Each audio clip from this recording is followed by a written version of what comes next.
రెటికా breaking news చూస్తున్నాం. Pulivendula Vontimitta ZPTC ఉప ఎన్నికలు రాష్ట్ర ప్రజలతో పాటు ప్రధాన పార్టీల్లోనూ ఉత్కంఠ రేపింది. సొంత ఇలాఖాలో మాజీ సీఎం వైఎస్ జగన్ ప్రజలు షాక్ ఇచ్చారు. టీడీపీ అభ్యర్థి పులివెందుల అసెంబ్లీ ఇన్ఛార్జ్ బీటేకి రవి సతీమణి మారెడ్డి లతారెడ్డి భారీ విజయం సాధించారు. ఆమె తన సమీప ప్రత్యర్థి వైసీపీ అభ్యర్థి హేమంత్ రెడ్డిపై 6033 ఓట్ల తేడాతో భారీ విజయం సాధించారు. ఈ విజయం కూటమి ప్రభుత్వం అమలు చేస్తున్న సంక్షేమ పథకాల విజయానికి నిదర్శనం టీడీపీ అభ్యర్థి మారెడ్డి లతారెడ్డి అన్నారు. ప్రభుత్వ పథకాలు ప్రజల నమ్మకాన్ని చూరగొయ్యన్నారు. ప్రజలు స్వచ్ఛంగా వచ్చి ఓట్లు వేసి తమని గెలిపించారని హర్షం వ్యక్తం చేశారు. ఇటు ఒంటిమిట్టలోనూ ఫస్ట్ రౌండ్ ముగిసే సమయానికి టీడీపీ భారీ ఆధిక్యంతో నిలిచింది. ఇప్పటి వరకు టీడీపీ అభ్యర్థి ముద్దు కృష్ణకు 6270 ఓట్లు పోలయ్యాయి. అటు వైసీపీ అభ్యర్థి ఇరగం రెడ్డి సుబ్బారెడ్డి 3165 ఓట్లతో వెనుకంజలో ఉన్నారు. ఇక్కడ కూడా టీడీపీ జెండా ఎగరవేస్తుందా చూద్దాం. ఇక ఇదే అంశంపై మరింత విశ్లేషణ మా మేనేజింగ్ డైరెక్టర్ రాజేంద్ర అందిస్తారు. చెప్పండి రాజేంద్ర. ఇవాళ నిజానికి మనం చేయాల్సిన మొట్టమొదటి బాధ్యత ఏంటి? రెండు రాష్ట్రాలలో వాతావరణ కేంద్రం ఇచ్చినటువంటి సూచనలు భయాన్ని కల్పిస్తున్నాయి. గంట గంటకు పెరుగుతున్నటువంటి ఉద్రేకపూరితమైనటువంటి వాతావరణ హెచ్చరికలు, దాని మీద మనం అప్డేట్ ఇవ్వాలి. ఆఫ్ కోర్స్ దీన్ని కూడా చెప్పాలి. కానీ పదే పదే పులివెందుల ఒంటిమిట్ట ఇదే రాజకీయం ఇవాళ మొత్తం ఆంధ్రప్రదేశ్ రాజకీయాల్లో ఇదే ప్రాధాన్యతమైనటువంటి వార్తగా మిగిలిపోతుంది. ఓకే ఫైన్, ఒక ఇన్ఫర్మేషన్ ఇద్దాం. ఒంటిమిట్టకు సంబంధించినటువంటి తాజా సమాచారం ఏదైతే ఉందో దాని మీద మాకు రాయలసీమ ఇన్ఛార్జిగా ఉన్నటువంటి గోపీనాథ్ కూడా అప్డేట్ ఇస్తారు.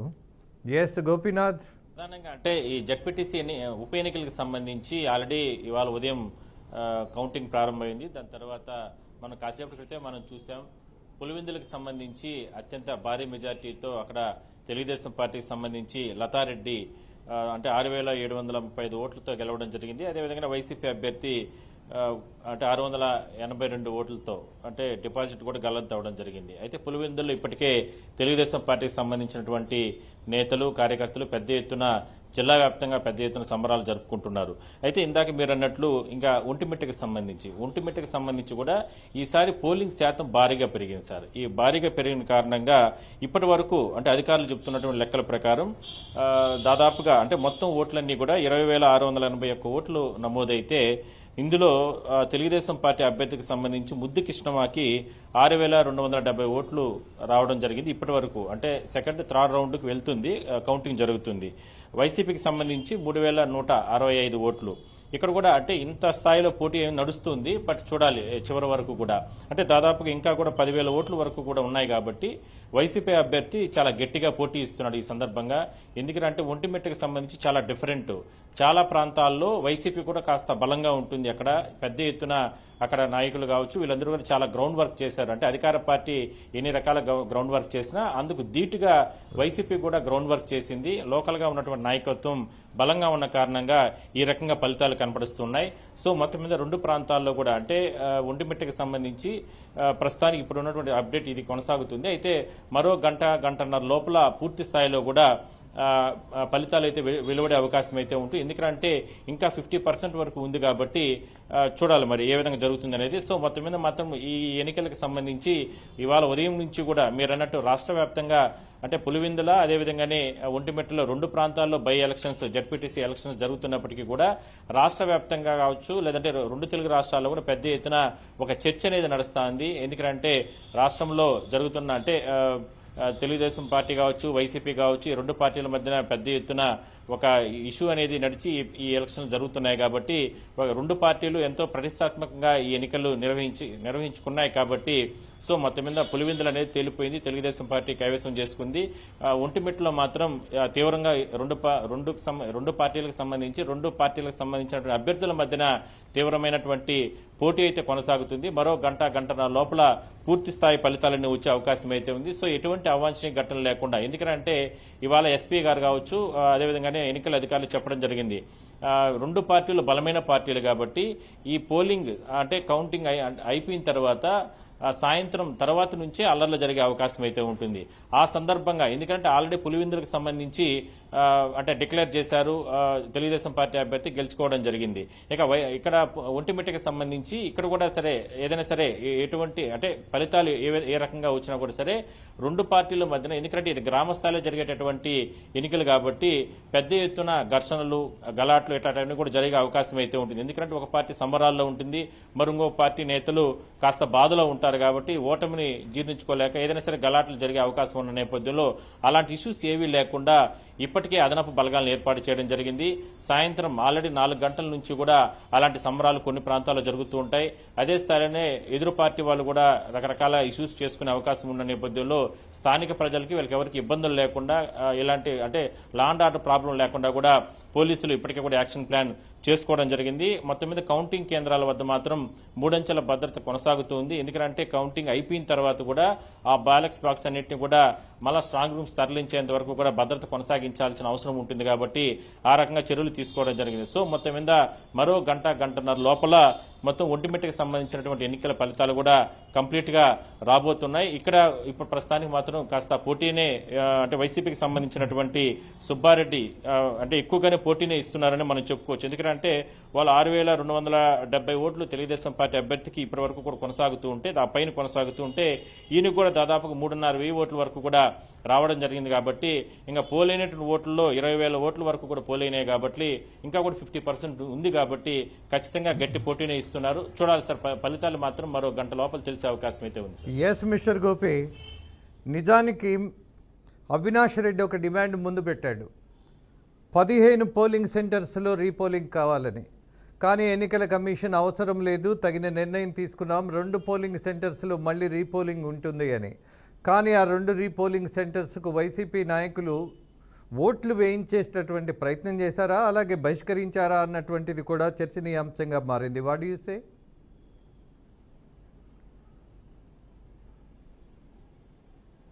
సార్ వాస్తవం, ఎందుకంటే 2 పోలింగ్ స్టేషన్లకు సంబంధించి అంటే ఆ పోలింగ్ జరిగే రోజు ఘర్షణ వాతావరణం జరిగింది. ఎందుకంటే అక్కడ తెలుగుదేశం పార్టీకి సంబంధించిన నేతలు కూడా తప్పు చేశారు. ఎందుకంటే మంత్రిగా ఉన్నటువంటి రాంప్రసాద్ రెడ్డి ఆడ నేరుగా పోలింగ్ బూత్లోకి రావడం ఆయనది కూడా తప్పే, ఎన్నికల నియమావళి కింద అది కూడా తప్పే అని భావించాలి.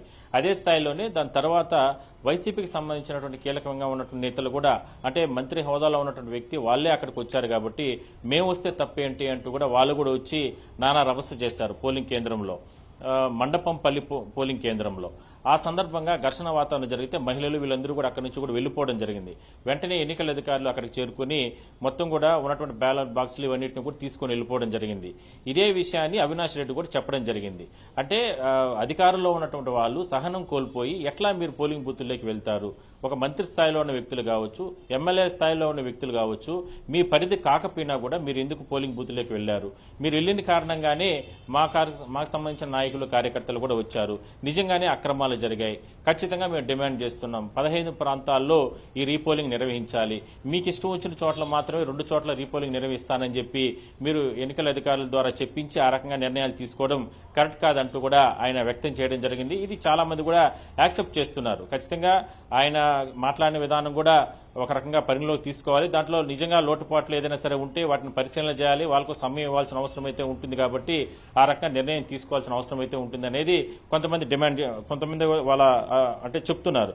సో మొత్తం మీద మాత్రం ఈ 2 ప్రాంతాల్లో మాత్రం రీపోలింగ్ నిర్వహించాలనుకున్నప్పటికీ కూడా ఏదైతే అంటే వైసీపీకి సంబంధించి నిన్నే మీరు చూశారు, జగన్మోహన్ రెడ్డి గారు కూడా మాట్లాడుతూ ఎందుకంటే ఏకపక్షంగా మీరు అక్కడ ఓట్లు గుద్దుకునే సందర్భంలో మేము పోలింగ్కు మరోసారి రీపోలింగ్ జరిపినా కూడా వ్యవహారం ఇలానే ఉంటుందంటూ కూడా ఆయన కూడా కాస్త ఆవేదనతో మాట్లాడడం జరిగింది, ఖండించడం జరిగింది. సో అందువల్లనే వాళ్ళు తప్పుకున్న కారణంగానే ప్రాంతాల్లో కూడా పోలింగ్ జరపకుండా ఇవాళ కౌంటింగ్ కి ఎన్నికల అధికారులు కూడా ఏర్పాట్లు చేసుకోవడం జరిగింది.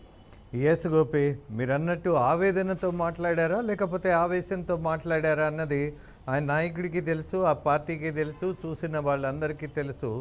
ఎదుటి వాడిని వాడు వీడు అన్నాడంటే ఆవేదన కంటే ఆవేశం ఎక్కువగా కనిపిస్తుంది. ఎనీహౌ దాని మీద కంటే ఇవాళ మళ్ళీ పేర్ని నాని మాట్లాడుతున్నారు.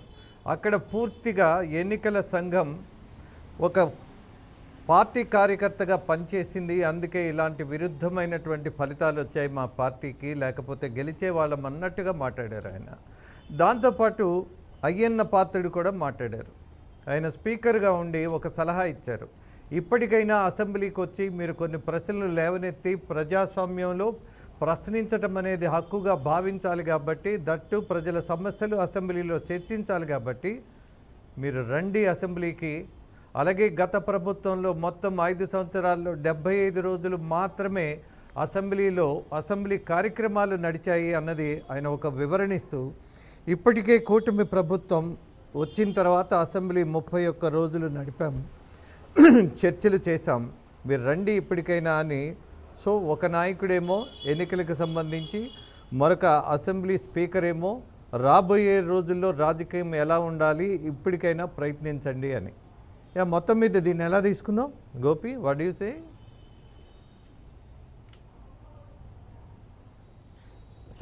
సార్ ఖచ్చితంగా ఎందుకురా అంటే అంటే ఇందాక కూడా అంటే బీటెక్ రవి గారు కానీ శ్రీనివాసరెడ్డి గారిని పార్టీ అధ్యక్షులు ఇక్కడ కడప జిల్లాకు సంబంధించి వీళ్ళు కూడా మాట్లాడుతూ సంక్షేమ పథకాలు ఇట్లా రకరకాల కారణాలతో ప్రజలందరూ కూడా ఓటింగ్ శాతం పెరిగిందనేది చెప్పడం జరిగింది.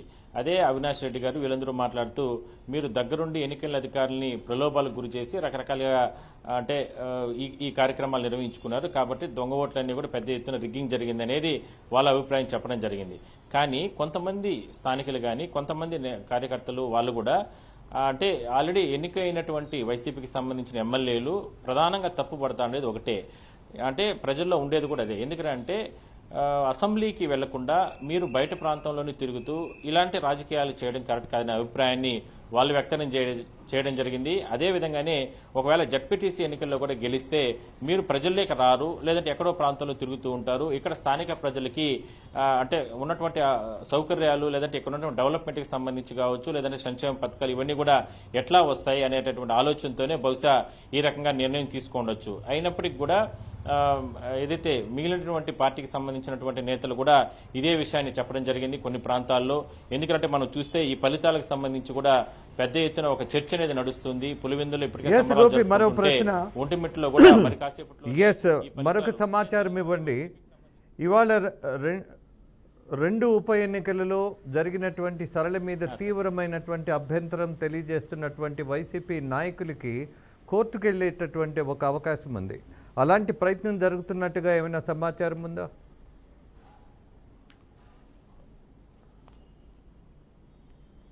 సార్ ఖచ్చితంగా ఎందుకంటే వాళ్ళు కోర్టుకు వెళ్తామని ఇప్పటికే కూడా అవినాష్ రెడ్డి చెప్పారు, ఇంకా కూడా కొంతమంది నాయకులు చెప్పారు, దాన్ని పరిశీలన చేస్తున్నారు, ఏ విధంగా మనం కోర్టుకు వెళ్ళాలి, ఎవిడెన్స్ అన్నిటిని కలెక్ట్ చేసుకుంటున్నారు.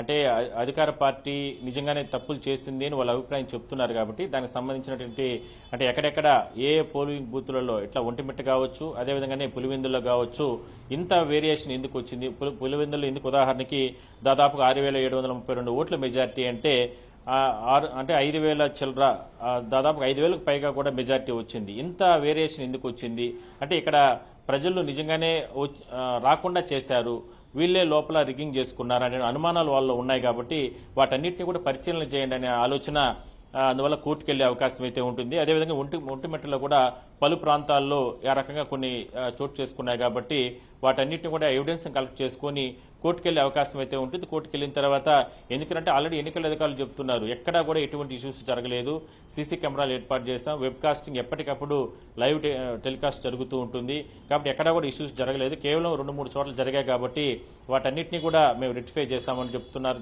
చెప్పడం కూడా జరిగింది మీడియా సమావేశంలో కూడా. అయితే అధికార పార్టీకి సంబంధించి వాళ్ళకి ఆక్షేపాలు ఏవైనా వైసీపీకి ఉంటే వాళ్ళు నిజంగానే కోర్టు కూడా అప్రోచ్ అవ్వచ్చు.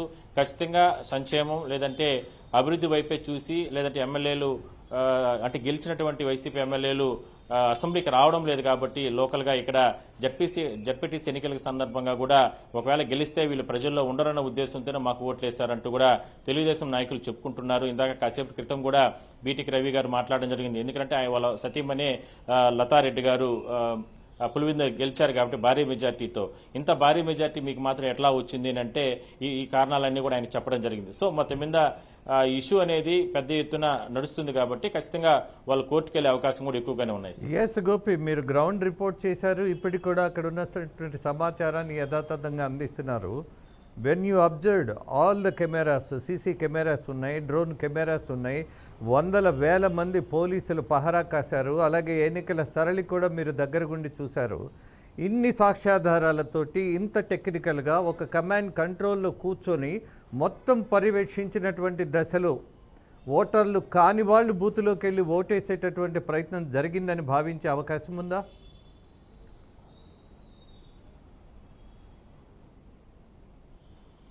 సార్ అంటే ఖచ్చితంగా లేదని చెప్పాలి. ఎందుకంటే మీరు అన్నట్టుగా అన్ని ప్రికాషన్స్ తీసుకోవడం జరిగింది సార్. ఎందుకంటే మనం అదే రోజు పోలింగ్ జరిగే రోజు లైవ్ లో కూడా చూపించాం మన బీఆర్కే న్యూస్ ద్వారా. ఐడి కార్డు ఉంటుంది, ఆధార్ కార్డు ఉంటుంది, లేదంటే గవర్నమెంట్ ఇచ్చినటువంటి గుర్తింపు కార్డులు దాదాపుగా 10-15 వరకు ఉంటాయి. ఏది తీసుకెళ్లినా కూడా మనం గుర్తింపు చేసుకోవచ్చు. దాంతోపాటు ఓటర్ స్లిప్ ఉంటుంది, ఓటర్ స్లిప్ పైన ఫోటో ఉంటుంది, అదేవిధంగానే ఆధార్ కార్డు మీద ఫోటో ఉంటుంది. మనిషిని అంటే ఎవరు ఓటర్ లోపలికి వెళ్తున్నారో వాళ్ళు చూయించి వాళ్ళ మొహం చూసిన తర్వాతనే పంపిస్తారు. ఎందుకంటే మెయిన్ గేట్లో నుంచి పోలింగ్ బూతుల వద్ద అక్కడి నుంచి 3 అంచెల భద్రత ఉంటుంది. 3 చోట్ల చెకింగ్ జరిగిన తర్వాతనే ఒక ఓటరు నేరుగా వెళ్లి ఓటు వేసే అవకాశం అయితే ఉంటుంది. మరోవైపు సీసీ కెమెరాలు ఉంటాయి, లైవ్ టెలికాస్ట్ జరుగుతూ ఉంటుంది. వేరే వ్యక్తులు వెళ్లాల్సిన అవకాశమే ఉండదు. లోపలికి వెళ్ళిన తర్వాత అక్కడ 2 పార్టీలకు సంబంధించి, ఎందుకంటే ఇప్పుడు జరుగుతుంది 2 పార్టీలకు సంబంధించి ఇష్యూనే కాబట్టి 2 పార్టీలకు సంబంధించి ఏజెంట్లు ఉంటారు. మిగిలిన పార్టీలకు సంబంధించి స్వతంత్రంగా నిలబడినటువంటి వాళ్ళకి సంబంధించిన అభ్యర్థుల ఏజెంట్లు కూడా ఉంటారు. వీళ్ళందరూ ఓకే అని చెప్తేనే ఆ ఓటరుకి ఓటేసే అవకాశం అయితే ఉంటుంది. ఒకవేళ కాదు అని చెప్తే వెంటనే అతన్ని వేరే వ్యక్తిగానైతే వెంటనే అతన్ని బయటకు పంపరు, పోలీసులు అదుపులోకి తీసుకొని అరెస్ట్ చేస్తారు. ఎందుకంటే దొంగ ఓటు వేసేదానికి వచ్చావు కాబట్టి నువ్వెవరు పంపించావు, ఏ పార్టీకి సంబంధించిన వ్యక్తి అంటూ కూడా అరెస్ట్ చేసే అవకాశాలు ఎక్కువగా ఉంటాయి. మరి ఇంత ప్రికాషన్స్ తీసుకున్న తర్వాత అయినప్పటికీ కూడా వైసీపీకి సంబంధించిన కీలక నేతలు రిగ్గింగ్ జరిగింది, దొంగ ఓట్లు వేయించుకున్నారు, లేదంటే రకరకాల ఇష్యూస్ చేశారని అనుమానాలు అభియోగాలు ఉన్నాయి. కాబట్టి ఖచ్చితంగా వాళ్ళు వీటన్నిటిని కూడా పరిలోకి తీసుకొని ఇవన్నీ దాటుకున్నారు సార్.